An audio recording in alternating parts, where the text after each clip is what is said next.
حضرت یونس علیہ السلام فرمانے لگے جبریل میری اس بندے سے تو ملاقات کرا جو اس وقت دنیا میں اللہ کا سب سے زیادہ عابد بندہ ہے، سب سے زیادہ عبادت کرنے والا، اس سے ملا۔ حضرت جبریل کہنے لگے آئیے لے چلتے ہیں۔ تو جناب جبریل لے گئے۔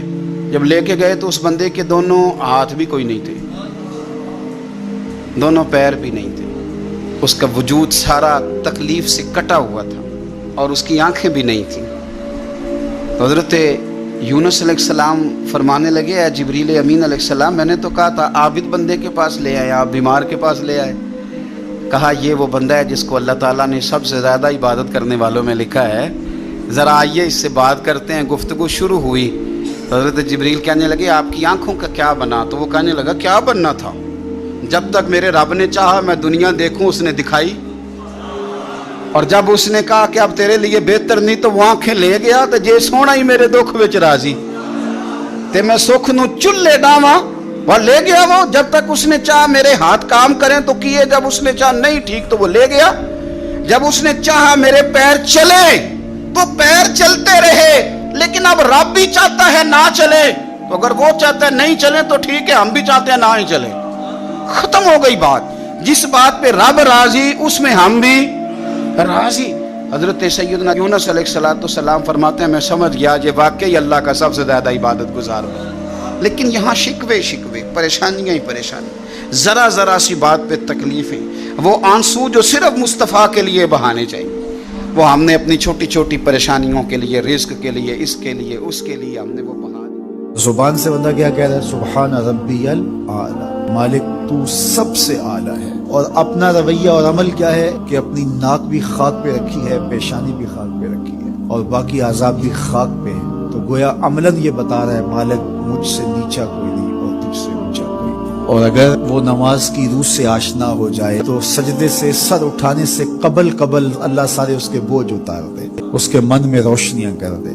یہ ہم نے اپنے اولاد کو بچپن سے سکھانا کہ مسلمان وہ ہوتا ہے جس کے ہاتھ سے اور جس کی زبان سے دوسرا مسلمان محفوظ رہے۔ مجھے بتاؤ جس کو یہ سبق اس کی ماں نے پڑھایا ہو، جس کو سبق اس کے باپ نے پڑھایا ہو، تو وہ کسی مومن کی ماں کو گالی دے سکتا ہے، کسی کے باپ کو گالی دے سکتا ہے، کسی کا گریبان پکڑ سکتا ہے، کسی کو تھپڑ مار سکتا ہے، کسی پہ زیادتی کر سکتا ہے؟ کبھی نہیں کرے گا، اس لیے کہ اس کو حضور کا فرمان یاد ہے کہ مسلمان ہوتا ہی وہ ہے جس کی زبان اور ہاتھ سے دوسرے محفوظ۔ نماز پڑھنے والے اگر نماز کی روح سے آشنا ہو جائے کہ یہ محض اوپر نیچے ہونے کی مشق نہیں ہے، بلکہ یہ اللہ کے حضور اپنی نیازمندی کا اظہار ہے، اپنے عجز کا اظہار ہے، تو پھر نماز ان کو وہ مقام دیتی ہے اور وہ شعور بخشتی ہے کہ جو بے نمازی کے نصیب میں کہاں۔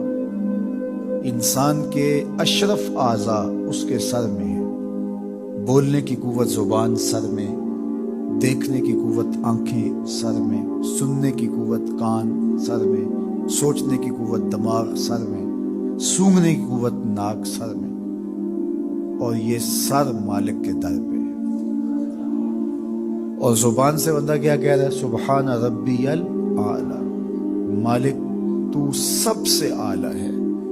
اور اپنا رویہ اور عمل کیا ہے کہ اپنی ناک بھی خاک پہ رکھی ہے، پیشانی بھی خاک پہ رکھی ہے، اور باقی اعضاء بھی خاک پہ ہیں۔ تو گویا عملاً یہ بتا رہا ہے مالک مجھ سے نیچا کوئی نہیں اور تجھ سے اونچا کوئی نہیں۔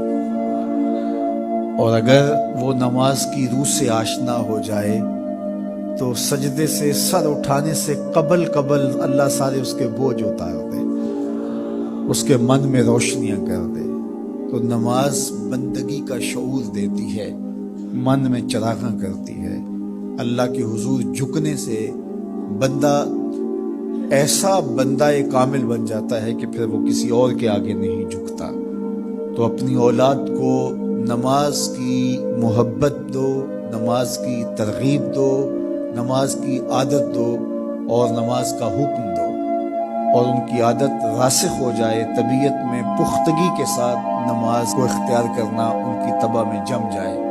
نماز ان کی طبیعت میں نظم پیدا کرے گی، ان کو نظم و ضبط کا پابند بنائے گی، اور ان کی صحت کی ضامن ہوگی، اور ان کے باطن کی طہارت کا سبب اور ذریعہ ہوگی۔ اس لیے کہا کہ اللہ کے حضور جھکنا نہ بھولنا اور نماز قائم کرنا۔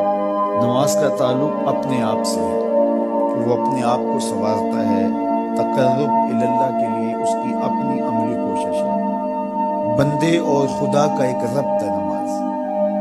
اسی طرح یہ خیال کہ میرا مالک مجھے دیکھ رہا ہے، اس سے بھی تہذیب نفس ہوتی ہے، باطن کی تربیت ہوتی ہے۔ انسان ایک حصار میں آ جاتا ہے، ایک پہرے میں آ جاتا ہے کہ میرا اللہ مجھے دیکھ رہا ہے، اور پھر وہ قدم پھونک پھونک کے رکھتا ہے۔ وہ اچانک لوگ بیٹھے ہوئے ہوں نا، تو آج کل یہ سوشل میڈیا کا زمانہ ہے کہ کوئی کیمرہ سیدھا کر لے تو ایک دم مرتب ہو جاتا ہے، اس لیے کہ اب ہماری تصویر آنے والی ہے۔ یا کوئی کسی کو کہے کہ جناب آپ لائیو جا رہے ہیں، تو وہ بالکل اپنی حرکات سکنات منظم کر لیتے ہیں، کپڑے سیدھے کرنے لگ جاتے ہیں، اس لیے کہ ہم لائیو جا رہے ہیں۔ وہ لائیو چاہے 5 آدمی دیکھ رہے ہوں، چاہے 10 آدمی دیکھ رہے ہوں، لیکن پھر بھی چونکہ ہم لائیو جا رہے ہیں تو اپنی حرکات سکنات مرتب کر لیں گے، منظم ہو جائیں گے۔ اور جب یہ یقین ہو کہ میرا اللہ مجھے دیکھ رہا ہے، یہ ساری حرکتیں وہاں لائیو جا رہی ہیں، تو پھر دل میں برا خیال بھی آنے لگے گا تو اس کو روکیں گے کہ میرا اللہ تو دیکھ رہا ہے۔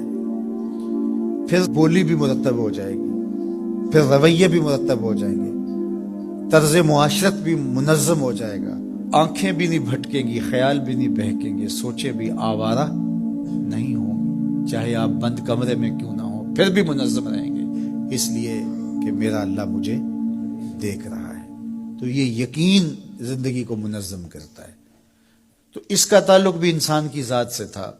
نماز سے بھی تہذیب نفس ہے، اللہ سے تقرب حاصل ہوتا ہے۔ اب کہا تو خود غرض نہ بننا کہ اپنے آپ کو سنوار لیا اور کافی ہے، نہیں، لوگوں کو بھی نیکی کا حکم دینا۔ وامر بالمعروف ونہا عن المنکر،